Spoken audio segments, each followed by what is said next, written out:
नमस्कार, मैं साक्षी। स्वागत है आपका भगवान चैनल में। संकष्टी चतुर्थी का पावन व्रत इस बार 24 सितंबर 2021 दिन शुक्रवार को है। इस दिन गणेश जी की पूजा करने का विधान है।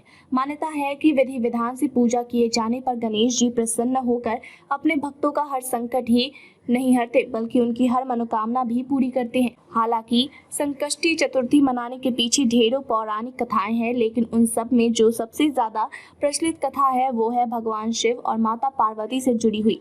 दरअसल एक बार माता पार्वती और भगवान शिव नदी के पास बैठे हुए थे। तभी अचानक माता पार्वती ने चौपड़ खेलने की अपनी इच्छा जाहिर की, लेकिन समस्या यह थी कि वहां उन दोनों के अलावा तीसरा कोई नहीं था जो हार जीत का फैसला कर सके।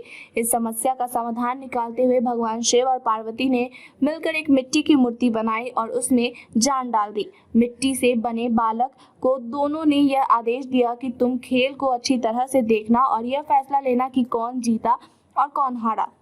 खेल शुरू हुआ, जिसमें माता पार्वती बार बार भगवान शिव को मात देती नजर आ रही थी और विजयी हो रही थी। खेल चलता रहा, लेकिन एक बार गलती से बालक माता पार्वती को हारा हुआ घोषित कर दिया। बालक की इस गलती ने माता पार्वती को बहुत क्रोधित कर दिया, जिसकी वजह से गुस्से में आकर बालक को श्राप दे दिया और वह लंगड़ा हो गया।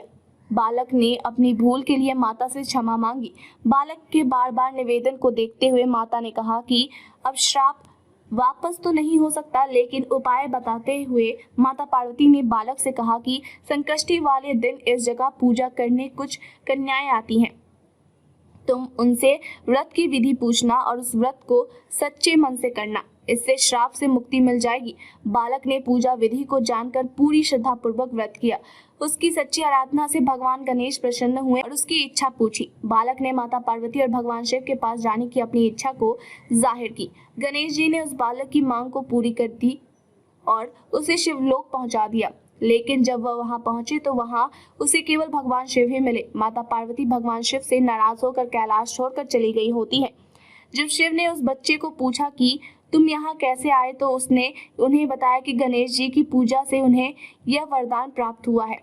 यह जानने के बाद भगवान शिव ने भी पार्वती को मनाने के लिए उस व्रत को किया, जिसके बाद माता पार्वती भगवान शिव से प्रसन्न होकर वापस कैलाश आ गई। धन्यवाद।